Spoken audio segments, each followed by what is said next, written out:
Nunca llegas a conocer realmente a las personas que te rodean. Es una frase repetida tantas veces que termina perdiendo fuerza, hasta que un día se vuelve cierta. Yo jamás me detuve a pensar en ella, y esa imprudencia casi se convierte en el mayor, y posiblemente último, error de mi vida. ¿Alguna vez oíste hablar de Marcos Lethrow? Si no te suena el nombre, permíteme ponerte en contexto. Marcos Lethrow fue catalogado por los investigadores como un depredador psicológico, un hombre que pasaba horas navegando los rincones más oscuros de la Deep Web, participando en foros clandestinos donde buscaba un tipo muy particular de compañía. No cualquiera le servía.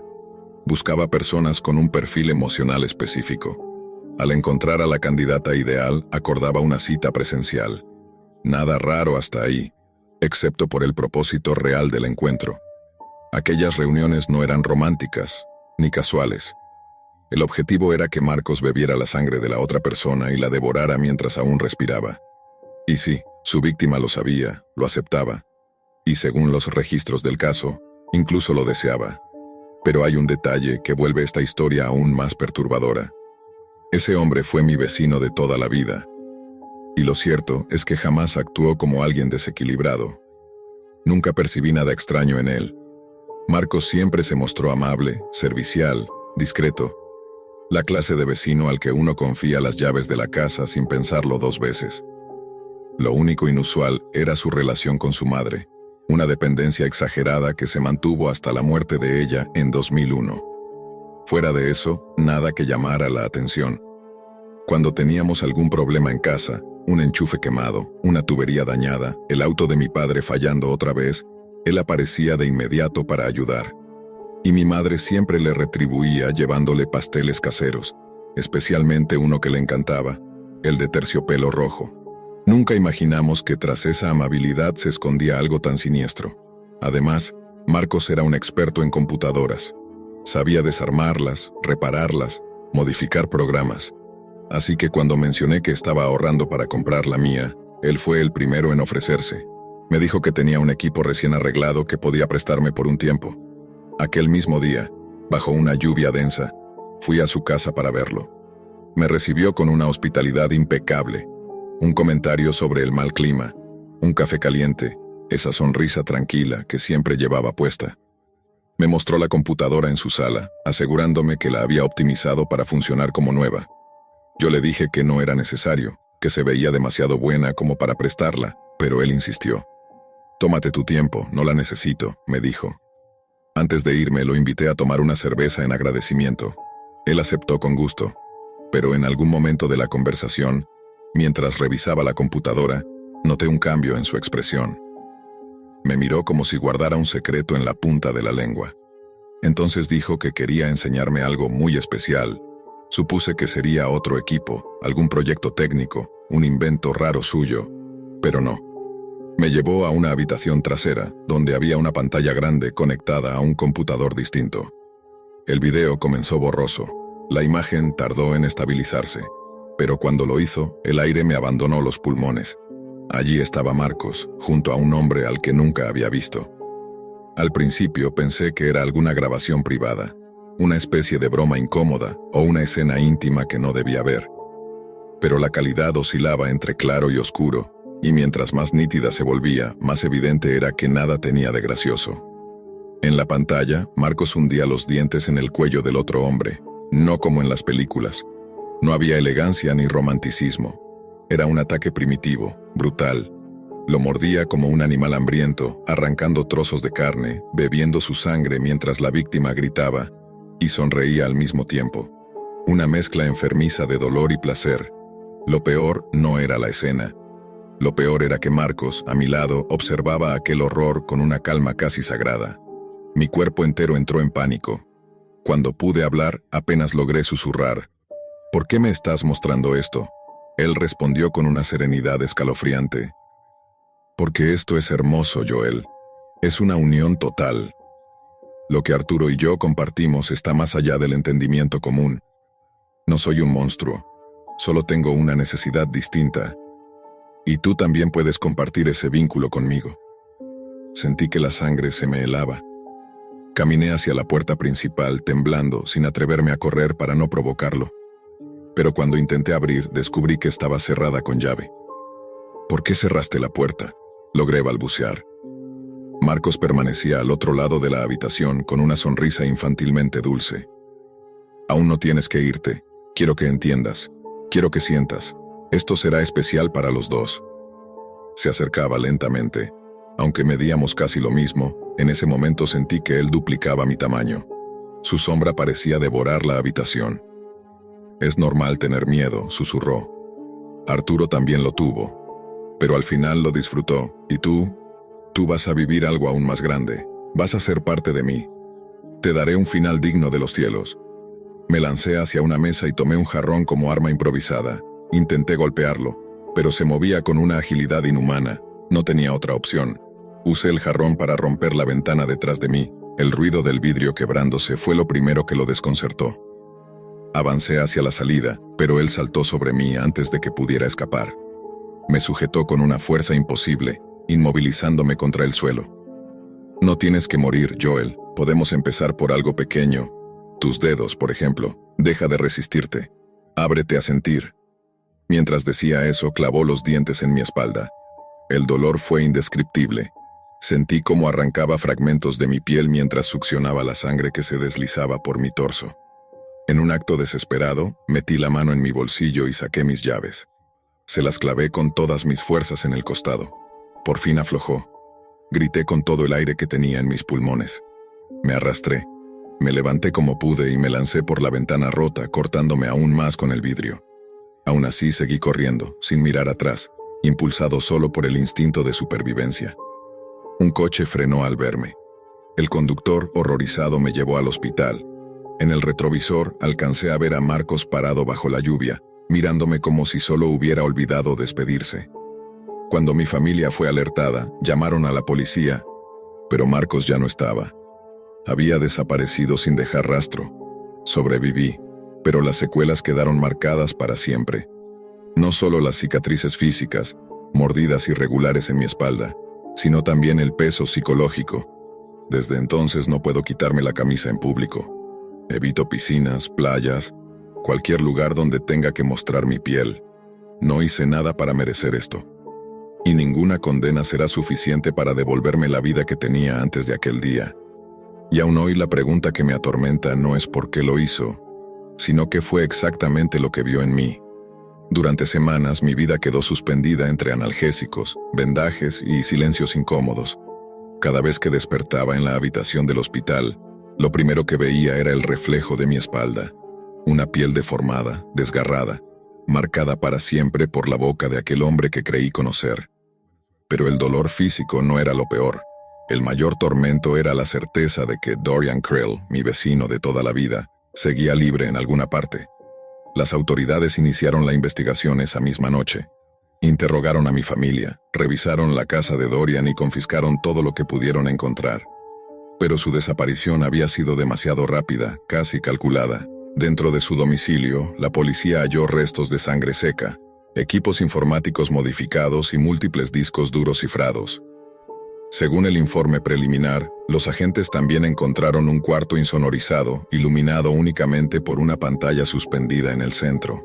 La misma habitación donde yo había visto aquel video macabro. Sin embargo, ninguna evidencia material fue suficiente para localizarlo. La única prueba real de lo que había pasado eran mis heridas, y un registro incompleto en la Deep Web procedente del foro clandestino donde Dorian había contactado a su víctima anterior. Lo que nadie se explicaba era cómo un hombre tan amable, tan servicial, tan integrado en la comunidad, había podido ocultar una doble vida tan aterradora. El informe psicológico que más tarde elaboró la policía establecía que Dorian no encajaba en el perfil clásico de un asesino oportunista. Al contrario, era metódico, obsesivo y extremadamente paciente. Cuando su madre falleció, también se descubrió. Él cayó en un aislamiento extremo. Y dentro de ese silencio, se sumergió en círculos ocultos de la Deep Web, donde los límites éticos dejan de existir. Allí fue donde, según las autoridades, conoció a la persona cuyo nombre aparecía en el video. Arturo Mansell, un adulto joven que llevaba desaparecido casi 2 años. El análisis forense confirmó que las imágenes que yo había visto no eran ficción ni montaje. Eran un registro real del asesinato y extracción de sangre de Mansell, un acto que ambos habían planificado desde hacía meses. Mientras yo luchaba por reconstruir mi vida, continuaban llegando reportes extraños a la policía. Equipos informáticos modificados encontrados en bosques, cámaras enterradas en lugares remotos, testimonios de personas en ciudades distintas afirmando haber visto a un hombre parecido a Dorian, siempre acompañado de alguien diferente, pero nada era concluyente. Lo único que la policía pudo verificar es que él seguía conectándose a la Deep Web usando métodos que prácticamente imposibilitaban rastrearlo. Y cada vez que lo hacía, dejaba mensajes en foros que parecían escritos para mí. Eran frases cortas, inquietantes. Falta poco. No te guardo rencor. La unión quedó incompleta. No había amenazas explícitas, pero el subtexto era claro. Su intención no había desaparecido. Era solo cuestión de tiempo. Pasaron los meses y mi recuperación avanzó, aunque marcada por pesadillas recurrentes. Ya no podía dormir sin cerrar todas las puertas con llave. Ya no podía caminar por la noche sin sentir la presencia de alguien detrás de mí. Cada sombra, cada ruido inesperado, me devolvía a esa habitación oscura, a su voz tranquila susurrando que yo era especial, que él podía completarme. Nunca regresé a mi antiguo barrio. Mis padres se mudaron poco después del ataque, incapaces de seguir viviendo puerta con puerta de la casa donde casi me matan. El inmueble, sin embargo, quedó abandonado. Nadie quiso comprarlo cuando se supo lo ocurrido. Con el tiempo, las ventanas se cubrieron de polvo, la pintura comenzó a desprenderse y el jardín se convirtió en una maleza incontrolable. Pero había algo más inquietante. Cada 2 o 3 meses, algún vecino afirmaba ver luces encendidas en el interior. Cuando la policía acudía, la casa estaba vacía. Cada revisión forense revelaba lo mismo: una ventana abierta, una taza de café recién usada, huella parcial de alguien descalzo caminando por el corredor, siempre en la madrugada, siempre sin que nadie escuchara un solo ruido. Durante todo ese tiempo los agentes me mantenían al tanto de cualquier novedad, pero cada llamada nueva significaba que él seguía ahí afuera. A veces, revisando los reportes policiales, sentía que Dorian jugaba con todos nosotros, como si disfrutara escondiéndose a plena vista, como si quisiera que supiéramos que todavía observaba. Un año después del ataque recibí una carta sin remitente. El sobre no tenía marcas, no había sido enviado por correo, simplemente apareció debajo de mi puerta. Dentro había una sola hoja impresa, una frase al centro: no terminaste de ver el video. El papel estaba impregnado con un olor familiar, una mezcla seca de óxido, humedad y algo más, algo parecido a hierro. Lo reconocí. Era el mismo olor que sentí aquella noche, cuando sus dientes atravesaron mi espalda. Llamé a la policía de inmediato. Ellos retiraron la carta como evidencia, pero sabíamos todos que esto significaba solo una cosa: Dorian no solo seguía vivo, sabía exactamente dónde estaba yo. Desde entonces, la investigación continúa activa. Varios países emitieron alertas y órdenes de búsqueda internacional. Pero hasta hoy, nadie ha logrado localizarlo. No hay señales de que se haya detenido. Solo rastros, mensajes crípticos, y la certeza de que él sigue buscando a alguien dispuesto a compartir el mismo destino que Arturo. Sé que la historia podría terminar aquí, con mi supervivencia y su fuga. Pero estaría mintiendo si dijera que todo quedó atrás. A veces siento que él todavía está cerca. A veces en la madrugada, escucho pasos frente a mi puerta, o un golpecito suave en la pared, como si alguien quisiera recordarme que esto no ha terminado. Y hay algo que nunca le dije a la policía, algo que descubrí hace unas semanas cuando intenté, por primera vez, encender la computadora que me había regalado aquella tarde. La pantalla no mostró el sistema operativo, solo un fondo negro, y en la esquina inferior, un temporizador descendiendo lentamente. Debajo del contador, una línea de texto parpadeaba: reproducir parte 2 cuando estés listo. Siempre me gustó vivir en Brookfield. Era un vecindario tranquilo, agradable, el tipo de lugar donde la gente podía dejar las puertas abiertas sin preocuparse demasiado. Había crecido allí, y la sensación de seguridad era algo que uno daba por sentado. Casas pintorescas, calles limpias, vecinos que, aunque no se conocían demasiado, compartían una especie de entendimiento tácito sobre cómo funcionaba la comunidad. La delincuencia era mínima, por lo menos según mi recuerdo, y todo parecía fluir de manera predecible. Pero, como sabemos, las cosas pueden cambiar de un día para otro. Y eso fue precisamente lo que ocurrió durante la pandemia de 2020. Brookfield, como muchas comunidades en Estados Unidos, comenzó a recibir extraños visitantes, personas que huían de las ciudades en busca de espacios abiertos, pensando que allí habría menos restricciones y vigilancia. Al principio, solo notaba algunos rostros nuevos, pero pronto el vecindario se llenó de coches improvisados en las calles, gente durmiendo en sus autos y hoteles saturados. La tranquilidad que yo conocía se estaba diluyendo. Yo trabajaba desde casa en aquel tiempo, con mucho menos que hacer, así que comencé a prestar más atención al vecindario. Fue entonces cuando noté un viejo automóvil estacionado frente a la casa de los Garwood, donde vivían varios adolescentes. Era un coche viejo, oxidado, con ventanas cubiertas y ruedas gastadas. Al principio pensé que quizá alguien de la familia lo había traído, o un amigo que se había quedado varado, pero algo en ese vehículo me incomodaba profundamente. Nunca había visto nada así en Brookfield. Durante horas lo observé desde la ventana, pero no apareció nadie alrededor. Llamé a mi esposa, Clara, para que lo viera. «¿Qué es eso?», preguntó, sin comprender del todo a qué me refería. Le señalé el coche y su ceño se frunció.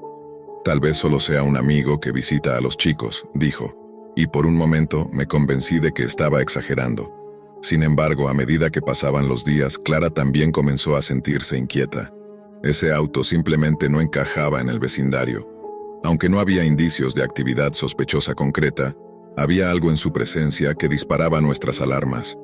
Decidimos mantenernos atentos, observar, sin llamar inmediatamente a la policía. No pasó mucho tiempo antes de que la patrulla local comenzara a rondar la calle. No era habitual ver policías en Brookfield, a menos que se tratara de infracciones menores o gatos extraviados. La primera vez pensé que podría tratarse de algo rutinario, quizás estudiantes de secundaria metiéndose en problemas. Pero al tercer día, el automóvil seguía allí, y un oficial estaba tomando notas junto a la casa de los Garwood. Mi curiosidad se disparó. Estaba claro que algo sucedía, y el coche tenía que ver con ello. Esa noche, nuestro internet comenzó a fallar de manera extraña. Todo parecía conectado, pero la velocidad era inexistente. Los videos no cargaban, los servicios de comunicación se colapsaban. Intentamos reiniciar el router, llamar al servicio técnico, pero nada funcionaba por más de un minuto. Finalmente, nos resignamos y nos sentamos a observar el vecindario, atentos a cualquier novedad. Fue entonces cuando lo vimos, un coche de policía sin distintivos aparcado a mitad de calle, parcialmente oculto. Mi corazón se aceleró. Esto ya no era paranoia. Había algo realmente serio ocurriendo. Le señalé el coche a Clara y ambos permanecimos en silencio, observando cada movimiento, preguntándonos qué conexión podía tener todo esto con nuestro servicio de internet y el viejo coche oxidado. Al día siguiente, decidí cruzar la calle para hablar con los vecinos. La calle estaba vacía, los autos extraños habían desaparecido, dejando un vacío incómodo, como si hubiera perdido todas mis pruebas visuales. Toqué la puerta de nuestro vecino, Andrew Larkin, quien nos recibió impecable y sonriente, el menos sospechoso de todos. Al preguntarle sobre los incidentes, mencionó problemas con su servicio de internet y la visita de la policía. Nos hicieron algunas preguntas sobre nuestra actividad web, dijo, pero no tenía idea del automóvil extraño ni de lo que realmente estaba ocurriendo. Regresé a casa y revisé nuevamente nuestra conexión. El problema persistía.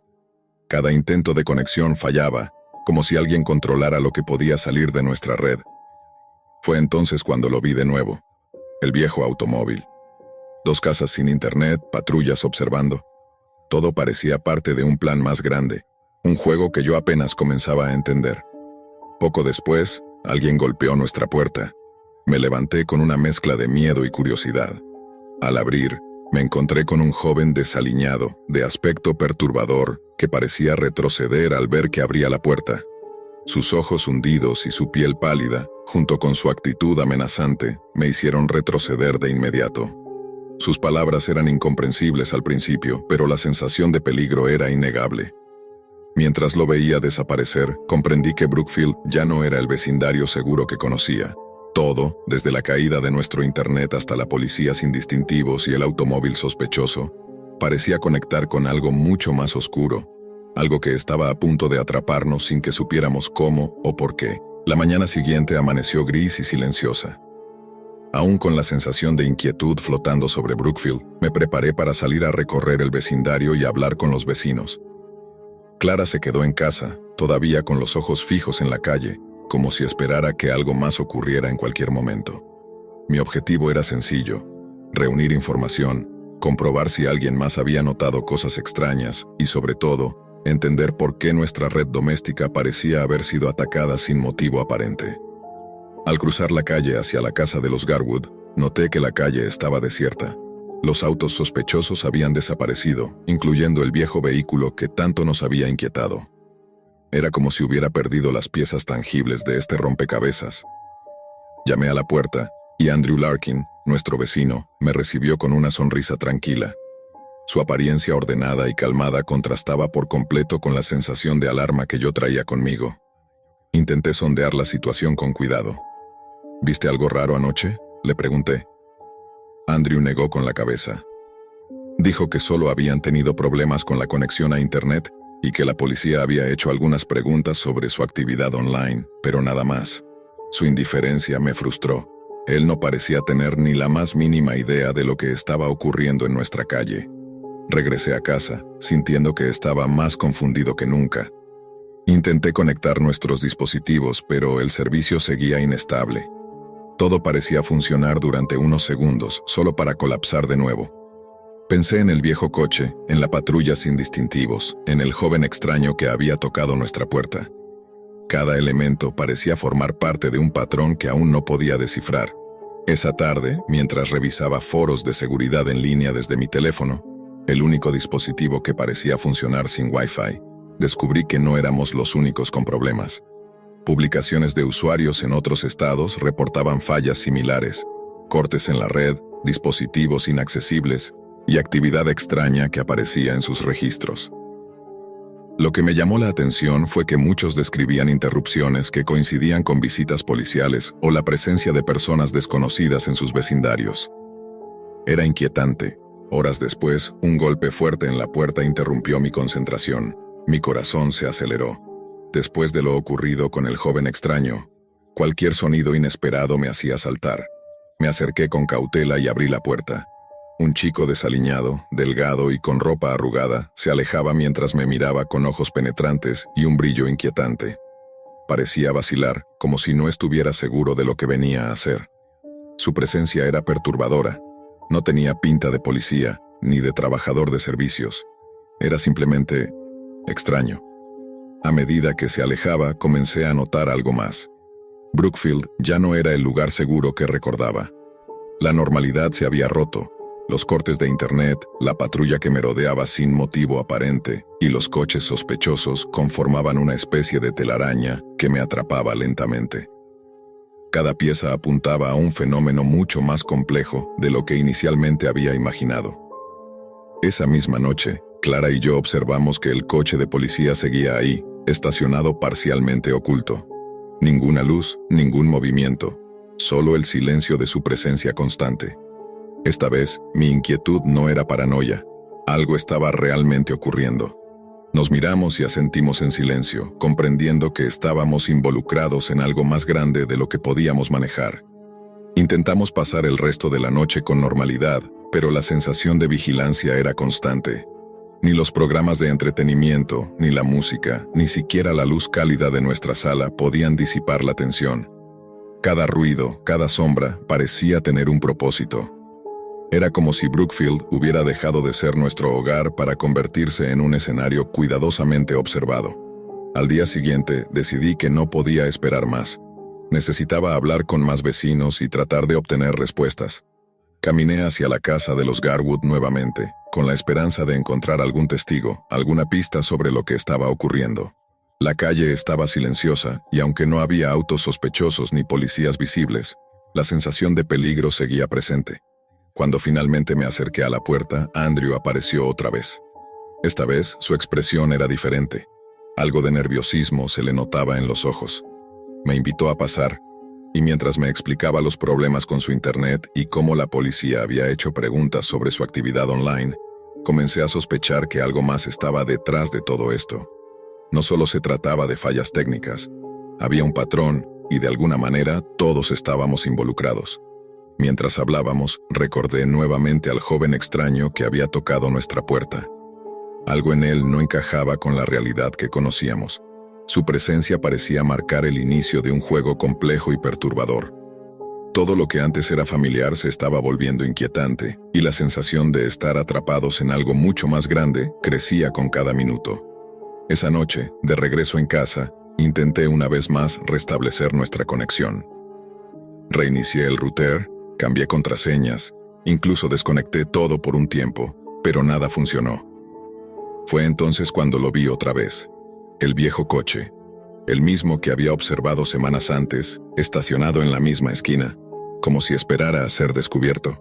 Sabía en ese momento que todo estaba conectado: la policía, los problemas de internet, los autos extraños y las visitas inesperadas.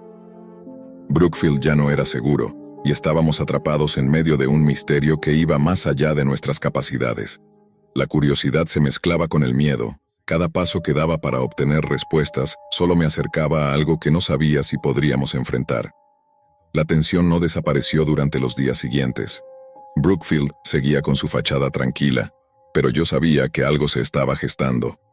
El viejo coche seguía allí, estacionado frente a la casa de los Garwood, y el coche de policía sin distintivos aparecía en horarios impredecibles. Nuestra conexión a Internet permanecía inestable, y cada intento de comunicación parecía vigilado, interferido o bloqueado. Decidí que era momento de involucrar a las autoridades. Cuando finalmente hablamos con la policía, lo que descubrimos me dejó completamente boquiabierto. Estaban siguiendo los pasos de un joven llamado Kieran Bale, un muchacho que había quedado desplazado durante la pandemia y que debido a circunstancias complicadas había terminado viviendo de manera itinerante en varias ciudades del Medio Oeste. Kieran no era un criminal común, era un experto en informática y ciberseguridad, con un conocimiento profundo de redes, servidores y sistemas de vigilancia. Lo que Kieran había hecho era asombroso y perturbador al mismo tiempo. A medida que se movía de ciudad en ciudad, había aprendido a infiltrarse en redes abiertas y vulnerables, cafeterías, estaciones de servicio, tiendas de conveniencia, cualquier lugar con un acceso débil. Con el tiempo, su obsesión con el control y la vigilancia se combinó con un abuso constante de drogas y la pérdida de contacto con la realidad, lo que lo llevó a explorar la dark web de manera extensiva. Allí se sumergió en foros y archivos altamente ilegales y perturbadores, especialmente relacionados con conspiraciones y delitos graves, acumulando conocimiento y material prohibido que lo conectaba con incidentes en distintos lugares. Cuando Kieran llegó a Brookfield, la policía ya lo había estado siguiendo. Su presencia en nuestro vecindario no fue casual. Estaba buscando puntos vulnerables para expandir su influencia, instalar dispositivos de monitoreo e interferir en sistemas de comunicación. Su viejo coche estaba modificado con baterías, cables, ventiladores y dispositivos de energía que le permitían operar de manera autónoma, casi como un laboratorio móvil. Era impresionante, aunque aterrador. Lo más inquietante era cómo afectaba a los vecinos. El historial de Internet de quienes estaban cerca de su actividad se veía comprometido. Personas con vidas completamente normales comenzaron a mostrar registros de navegación extraños, transacciones no realizadas y acceso a la dark web que ellos jamás habían visitado. El patrón era claro. Kieran manipulaba redes locales para incriminar o generar actividad inusual en los sistemas de quienes estaban cerca, usando su conocimiento para crear caos sin ser detectado. Finalmente, la policía localizó y arrestó a Kieran. La inspección de su vehículo fue casi surrealista. Cables por todas partes, generadores improvisados, baterías conectadas a dispositivos que nadie podía identificar, y un pequeño ventilador dentro del maletero para enfriar los sistemas. Era evidente que no solo era un genio de la tecnología, sino que su talento había sido completamente mal dirigido. El juicio confirmó la magnitud de sus acciones. Kieran fue acusado tanto de delitos electrónicos como de posesión de material audiovisual prohibido. Su automóvil fue confiscado y nunca más se volvió a ver en Brookfield. Las autoridades lograron restaurar la normalidad en el vecindario. La policía continuó algunas patrullas preventivas durante semanas, mientras los servicios de Internet se estabilizaban y los vecinos recuperaban la sensación de seguridad. Para Clara y para mí, fue una experiencia que cambió nuestra percepción de la realidad. Brookfield seguía siendo un lugar agradable, pero sabíamos que la tranquilidad podía romperse en cualquier momento. Aprendimos que incluso los talentos más impresionantes pueden volverse peligrosos si se combinan con los vicios y la obsesión. Hoy, mientras miro las calles tranquilas, no puedo dejar de pensar en Kieran Bale. Espero que después de cumplir su condena encuentre un camino diferente, capaz de aprovechar sus habilidades para algo positivo y no para sembrar miedo. Las drogas, la soledad y el aislamiento pueden convertir el conocimiento en un arma, y la historia de este joven es un recordatorio de que la vigilancia, la curiosidad y la prudencia son esenciales, incluso en los lugares más tranquilos.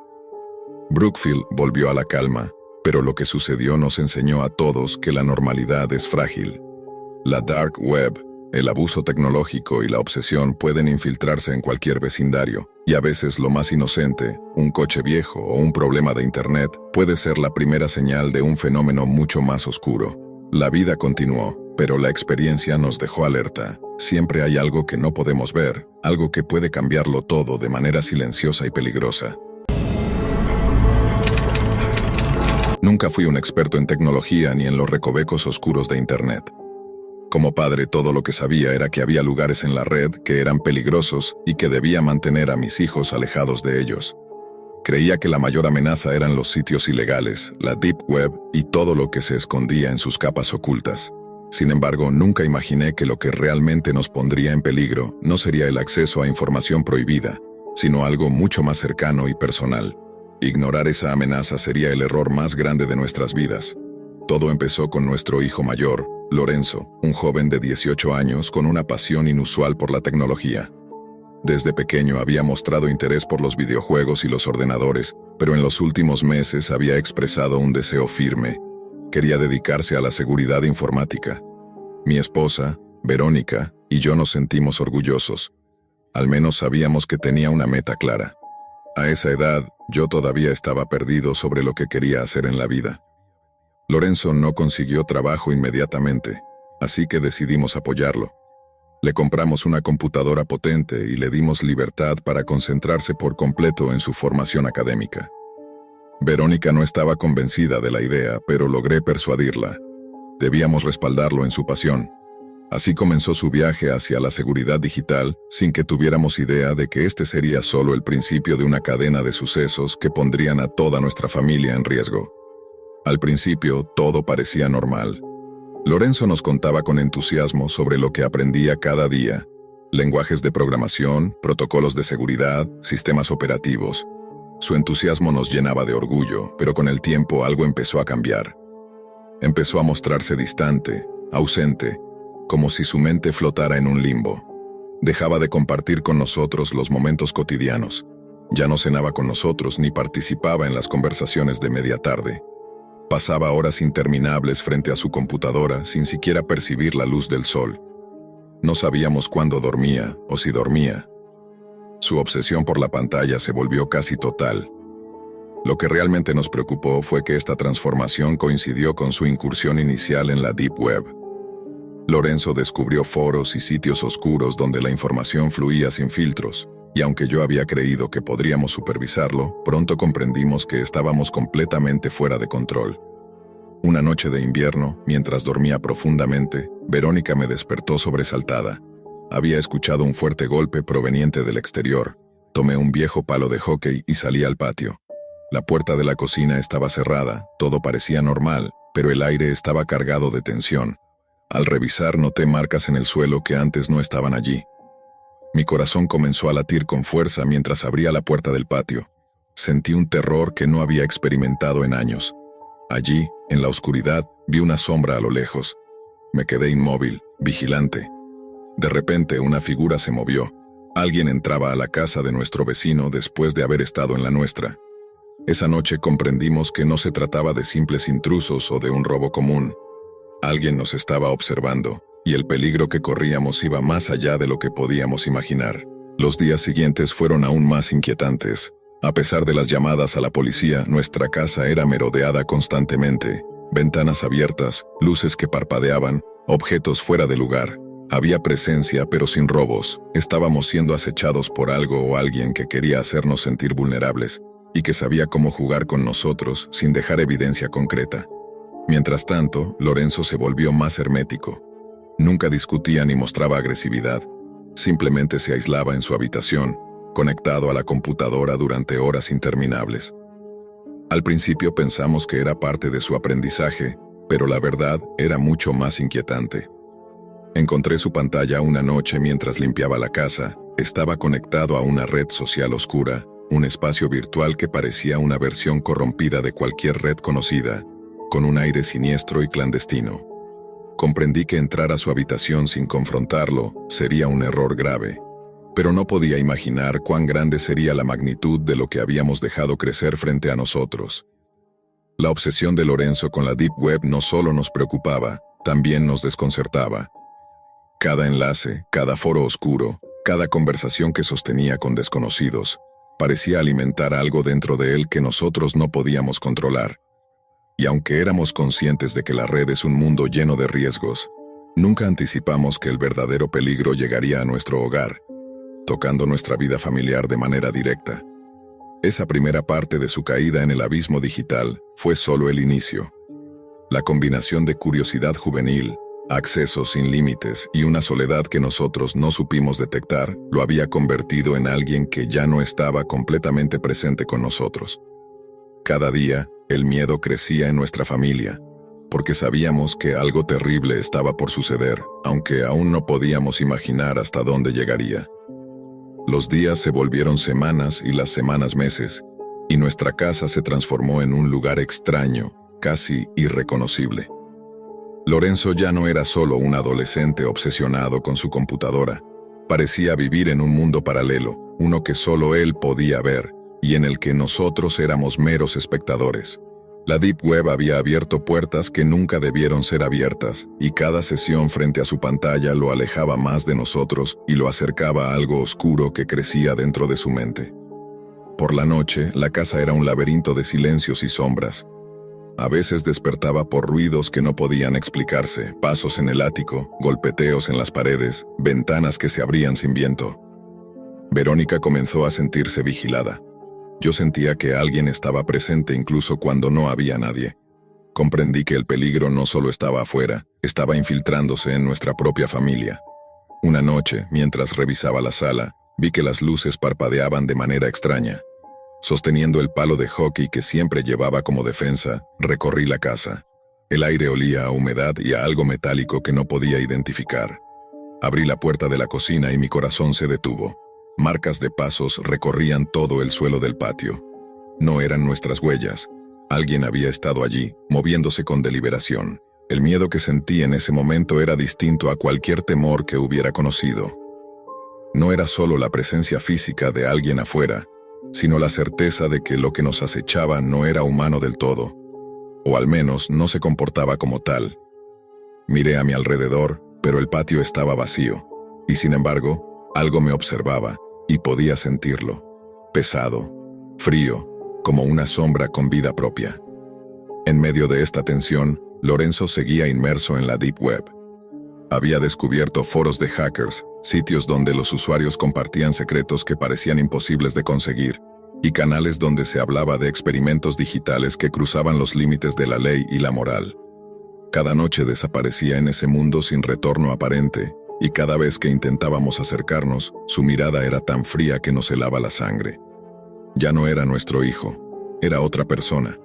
Una tarde, mientras revisaba el correo de seguridad de la computadora familiar, me di cuenta de algo que me hizo estremecer. Lorenzo había descargado archivos cifrados de un sitio oculto en la Deep Web, conocidos por estar relacionados con prácticas ilegales y extremadamente peligrosas. Intenté hablar con él, pero solo recibí un silencio pesado, como si estuviera dentro de un trance. Esa noche, el terror alcanzó un nuevo nivel. Escuchamos ruidos en el garaje, pasos arrastrándose, como si alguien caminara sobre cajas y herramientas. Salí con la linterna en mano y el corazón latiendo a 1000 por hora. No había nadie, pero un frío inexplicable recorría mi espalda. Miré las cámaras de seguridad que habíamos instalado. Algunas no funcionaban, otras mostraban solo estática. Y en medio de esa distorsión aparecían sombras que se movían de manera imposible, entrando y saliendo del encuadre sin explicación. Lorenzo comenzó a actuar de manera errática. Se levantaba en medio de la noche, hablaba solo frente a la computadora, escribiendo códigos que nosotros no entendíamos y murmurando nombres extraños, como si recitara instrucciones a alguien invisible. Su habitación se había convertido en un santuario digital, con pantallas conectadas entre sí, luces parpadeantes y un constante zumbido eléctrico que parecía alimentar la presencia que se cernía sobre nosotros. Una madrugada escuchamos un golpe seco en la ventana de la sala. Verónica gritó. Yo me levanté corriendo con el palo de hockey. Afuera no había nadie, pero la sensación de ser vigilado se había intensificado. Y entonces, por un instante, vi una figura moverse entre los arbustos. No pude distinguir rasgos, pero algo en su postura, lenta y deliberada, me hizo entender que no era un simple intruso. Era alguien que sabía exactamente cómo asustarnos, cómo hacer que el miedo calara hasta los huesos. A medida que Lorenzo se adentraba más en la Deep Web, comenzaron a llegar mensajes extraños a nuestro correo y a la computadora de la casa.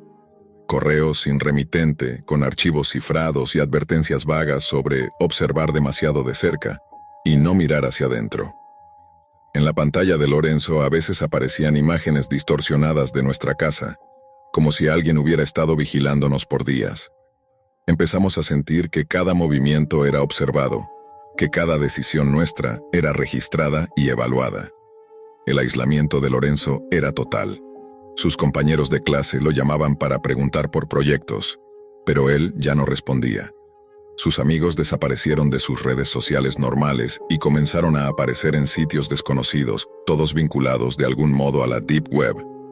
La obsesión de mi hijo con este mundo secreto ya no era solo curiosidad. Parecía que había encontrado algo que lo absorbía por completo, algo que nosotros no podíamos comprender ni detener. Esa noche, mientras verificaba la alarma del sistema, escuché un susurro proveniente de la habitación de Lorenzo. No era su voz, ni la de nadie que pudiera identificar. Decía algo incomprensible, entrecortado pero cargado de amenaza. La puerta estaba cerrada, pero sentí que me observaban desde adentro, desde la pantalla, desde la sombra que parecía proyectarse desde su computadora. Fue entonces cuando entendí que habíamos desatado algo que no podíamos controlar. La Deep Web había sido solo la puerta de entrada. Lo que se movía dentro de nuestra casa era más antiguo, más cruel y mucho más cercano de lo que imaginábamos. Y lo peor era que Lorenzo ya no era un niño que podíamos proteger. Él mismo se había convertido en un canal, un vínculo directo entre esa oscuridad y nuestra familia. A partir de ese momento, cada sonido, cada sombra, cada movimiento nos recordaba que estábamos siendo acechados. La casa, que alguna vez fue un refugio, se convirtió en un laberinto de miedo constante, y la sensación de impotencia se volvió insoportable. Sabíamos que algo estaba llegando, algo que no podía detenerse simplemente con puertas cerradas o alarmas. Y así, la espiral de terror solo acababa de comenzar. La mañana comenzó con un silencio pesado, el tipo de quietud que hiela la sangre y presagia que algo terrible está por suceder. Lorenzo seguía encerrado en su habitación, absorto frente a su computadora, mientras el resto de la casa parecía contener el aliento. Verónica y yo estábamos paralizados, conscientes de que lo que habíamos desatado podía tener consecuencias irreversibles. Fue nuestro hijo menor, Emilio, quien primero advirtió que algo no estaba bien. Gritó desde su habitación que alguien había entrado. Corrí hacia él y vi que Lorenzo no estaba solo. Dos figuras se movían por el salón con una calma que era aterradora. Gente que no buscaba robar nada, sino observar, manipular y controlar. Por un instante, el terror me dejó inmóvil. Emilio se escondió, mientras yo intentaba mantener la calma. Tomé un arma que había comprado por precaución, con la esperanza de proteger a mis hijos, y corrí hacia el garaje. Allí no había nadie, parecía que se habían esfumado. Pero antes de poder reaccionar, sentí un golpe brutal en mi espalda. Caí al suelo. La confusión y el dolor me impedían distinguir entre mi hijo y los intrusos. Y entonces lo vi. Lorenzo. No era el niño que conocíamos. Sus ojos tenían un brillo extraño, siniestro. Su mano sostenía algo que parecía un arma, y se acercaba con una sonrisa inquietante. Mi corazón se quebró. No entendía cómo mi hijo había cambiado de esa manera, cómo la curiosidad y la Deep Web habían podido transformarlo en alguien capaz de hacerme daño. En ese instante, el mundo entero pareció colapsar. 3 hombres con sudaderas aparecieron de la nada y sujetaron a Emilio. Lorenzo estaba detrás de ellos, pero de pronto algo lo hizo retroceder. No era miedo común. Era como si hubiera percibido la presencia de algo que nosotros no podíamos ver. La casa estaba viva de otra manera, con sombras que se movían entre nosotros, y la sensación de peligro alcanzaba un nivel que la razón no podía explicar. Un disparo resonó en la casa. Todo sucedió demasiado rápido. Lorenzo cayó, sin vida, y los intrusos desaparecieron en la confusión. Emilio corrió hacia mí, temblando, llorando, mientras yo intentaba contener la devastación que sentía por la pérdida de mi hijo mayor. La Deep Web había sido solo el principio. Había abierto una puerta hacia algo oscuro, algo que no pudimos controlar, algo que se había apoderado de Lorenzo antes de que pudiéramos salvarlo. Esa noche, mientras esperábamos a la policía y a los servicios de emergencia, comprendí que la curiosidad digital de un adolescente puede tener consecuencias mortales. La conexión con la Deep Web no fue solo un riesgo académico o tecnológico, fue un portal que transformó a un hijo en víctima y en amenaza al mismo tiempo. No hay manera de revertirlo, lo único que queda es aprender de esa tragedia y advertir a otros. La curiosidad, cuando se cruza con la oscuridad de la red, puede abrir abismos que nadie está preparado para enfrentar. Años después, Emilio ha seguido adelante, pero yo nunca superé lo que pasó con Lorenzo. Nunca sabré si lo que ocurrió fue un castigo, un accidente o simplemente la consecuencia inevitable de abrir puertas que no debían abrirse. La Deep Web, con todo su misterio y peligros, sigue ahí afuera, y yo sé, con un miedo profundo y visceral, que existen mundos dentro de la red que pueden corromper incluso a quienes más amamos si no tenemos cuidado. Mi consejo, desde la experiencia más dolorosa que un padre puede vivir, es sencillo. Vigilen, eduquen, protejan. No subestimen lo que un simple clic puede desatar. Y nunca, bajo ninguna circunstancia, crean que el peligro termina en la pantalla. A veces llega hasta las paredes de su propia casa, a la oscuridad de su propio hogar, y toma la forma de alguien que creían conocer. Como médico formado en los años 80, debo admitir que durante décadas apenas tuve contacto con las computadoras. Todo el personal administrativo de mi hospital privado dependía de ellas para tareas cruciales, pero yo seguía fiel a los papeles y al bolígrafo. Mis hijos, Leo de 12 años y Clara de 14, eran expertos en tecnología, mientras que mi esposa lograba gestionar todas las cuentas y pagos en línea sin problemas. Yo, en cambio, me sentía completamente perdido frente a una laptop. Decidí, finalmente, enfrentar mi rezago tecnológico. Pedí a Clara que me enseñara los conceptos básicos de la computadora. Sus lecciones fueron más divertidas de lo que esperaba. En pocas sesiones dominé funciones esenciales sin esfuerzo. Sin embargo, aún no habíamos explorado el Internet. No tenía cuentas en ninguna red social, algo que pronto cambiaría. Clara me insistió en crear perfiles para aumentar mi visibilidad profesional, y con cierto escepticismo accedí. En cuestión de días, ya contaba con perfiles en plataformas ficticias de contactos profesionales y redes sociales. Al principio, la experiencia era entretenida. Encontrar conocidos y antiguos colegas me causaba curiosidad, pero pronto me limité a utilizarlas para fines laborales y avanzar en mi hospital. Un día, mientras practicaba con la computadora de Leo, apareció en la pantalla una notificación intrigante. ¿Quieres atraer más pacientes para el Dr. Armand? Mi ignorancia sobre los riesgos de Internet y mi ambición por aumentar la clientela me cegaron. Sin pensarlo, hice clic en el enlace. El navegador me advirtió que el sitio no era seguro y que se trataba de la web oscura. Ignoré la alerta. El enlace me llevó a una página sofisticada que solicitaba mis datos completos. Poco después, recibí un correo electrónico invitándome a una reunión de networking exclusiva. No se permitían acompañantes, lo que inicialmente me preocupó, pero recordé que mi esposa nunca disfrutaba de esas conferencias. Una semana después, asistí a la cita.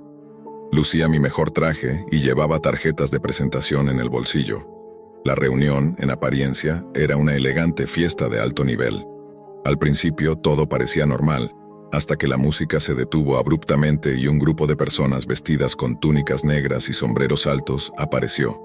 Sus rostros estaban cubiertos por máscaras aterradoras, cada una más inquietante que la anterior. Caminaron en fila hasta rodear la pista de baile. En el centro había un bebé, de apenas meses de edad. Las luces brillantes lo iluminaban y su llanto se mezclaba con cánticos que parecían en latín. Nadie intervenía. Los padres del niño permanecían ausentes.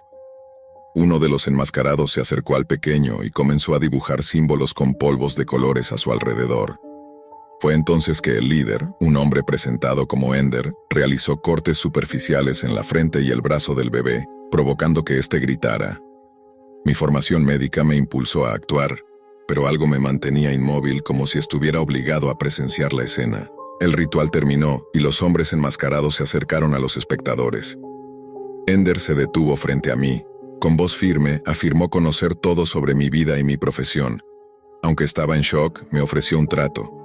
Mi hospital recibiría más pacientes que nunca, pero a cambio debía entregar el alma de uno de mis hijos. Me explicó que no se trataba de un secuestro físico, solo buscaban mi compromiso con la esencia de mis hijos.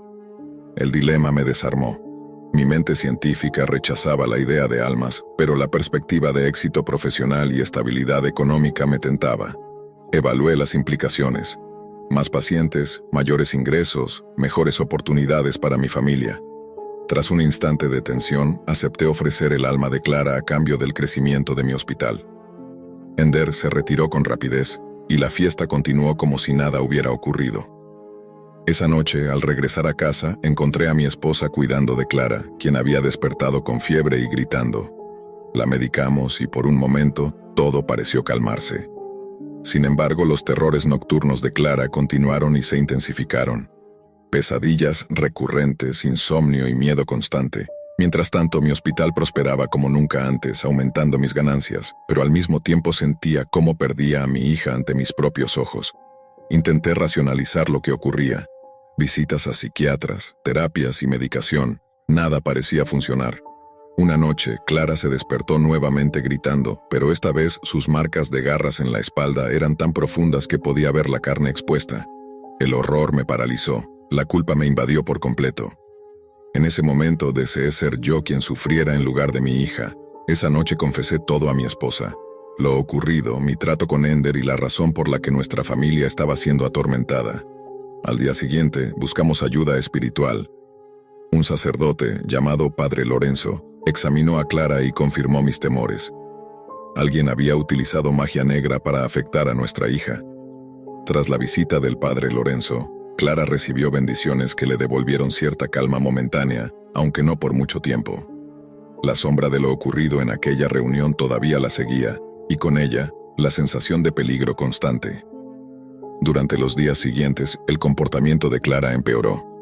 Pesadillas violentas, gritos en medio de la noche y una febril ansiedad que ni los medicamentos ni los tratamientos psicológicos lograban calmar. Cada vez que la observaba, veía cómo su vitalidad se desvanecía lentamente y la culpa me carcomía de adentro hacia afuera. El Padre Lorenzo insistió en que lo que había hecho Ender no era algo que pudiera resolverse con simples rituales o bendiciones pasajeras. La única manera de proteger completamente a Clara era cortar todo vínculo con ese mundo del que habíamos sido partícipes. La red oscura, los enlaces sospechosos y cualquier contacto con quienes se dedicaban a manipular la voluntad y la esencia de otros. La sugerencia fue clara: para salvar a mi familia, debía abandonar todo lo que conocíamos y empezar de nuevo en un lugar donde Ender no pudiera alcanzarnos. Fue entonces que tomamos la decisión más drástica de nuestras vidas. Vendimos el hospital, nuestra casa y dejamos atrás años de trabajo y prosperidad. Nos mudamos a un pequeño pueblo en España, alejado de ciudades grandes y completamente desconectado de Internet. Allí, lejos de la tecnología y de la ambición desmedida, comencé a trabajar como sanador, ofreciendo atención médica simple y humana, sin prisa ni pretensiones. Clara, aunque afectada por lo vivido, comenzó lentamente a recuperar algo de la inocencia y tranquilidad que había perdido. Con el tiempo entendí la magnitud de mi error.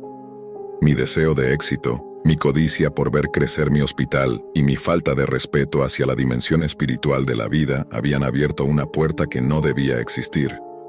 Ender y sus seguidores se habían aprovechado de mi ignorancia tecnológica y de mi ambición. No importaba que no creyera en almas o magia negra. Las consecuencias eran reales y palpables. Cada cicatriz, cada llanto de Clara, era un recordatorio de que la ciencia no puede explicar todo y que algunas fuerzas, por muy invisibles que parezcan, operan más allá de nuestro entendimiento. La experiencia nos enseñó a valorar lo esencial: la seguridad de nuestra familia, la salud de nuestros hijos y la sencillez de la vida cotidiana. En nuestro nuevo hogar, Clara comenzó a dormir sin pesadillas, aunque de vez en cuando me miraba con una mezcla de temor y recelo, como si todavía sintiera que algo nos observaba desde lejos. Aprendí a no subestimar lo que la curiosidad y la tecnología pueden traer a quienes no saben manejarlas. Incluso hoy, cuando veo una computadora o una notificación en el teléfono, siento un escalofrío que me recuerda aquel primer clic que nos llevó al abismo. Mis hijos y mi esposa han logrado adaptarse a nuestra nueva vida, y yo, aunque lejos del prestigio y del dinero, me siento en paz con mis decisiones. Cada paciente que atiendo, aunque sea en un entorno humilde, me recuerda que la verdadera recompensa no está en la cantidad de personas que llegan a mí, sino en la calidad del cuidado y el respeto por la vida que puedo ofrecer. Aprendí, a un costo inimaginable, que la ambición desmedida y la falta de precaución pueden abrir puertas que jamás deberían abrirse. Ender y sus seguidores probablemente siguen operando en su mundo oculto, acechando a otros como lo hicieron conmigo. Yo no busco enfrentarlos ni comprender sus métodos. Mi prioridad es proteger a los míos. Vivimos desconectados lejos de cualquier tentación digital, y hemos creado una rutina basada en la seguridad, la confianza y la espiritualidad que nos permite seguir adelante. Hoy, cuando cierro los ojos y pienso en todo lo que ocurrió, siento un peso que nunca desaparecerá por completo. Pero también siento un alivio profundo. Hice lo necesario para salvar a mi hija y preservar a mi familia. Lo que comenzó como un simple aprendizaje de computación terminó siendo una lección brutal sobre los límites de la curiosidad humana y la importancia de respetar lo desconocido. Aprendí, tarde y dolorosamente, que algunas puertas no deben abrirse, sin importar lo prometedor que parezca lo que hay al otro lado. Así, en nuestro pequeño pueblo, lejos de la fama y la fortuna, seguimos adelante. Clara recupera su sonrisa. Leo crece con precaución y mi esposa y yo vivimos con la certeza de que, a veces, renunciar a todo es la única forma de proteger lo que realmente importa: la vida, la familia y la tranquilidad del alma. El mundo que dejamos atrás, con su brillo engañoso, nunca más volverá a tocarnos. La experiencia permanece como una advertencia silenciosa. La ambición, la curiosidad y la ignorancia pueden abrir portales que no se cierran fácilmente. Pero también nos enseñó la resiliencia, la humildad y la fuerza de quienes están dispuestos a enfrentar lo desconocido para proteger a los suyos. La lección más importante que aprendí, aunque con un costo incalculable, es que nada vale más que la vida de un hijo, y que incluso los médicos más racionales pueden encontrarse cara a cara con lo inexplicable.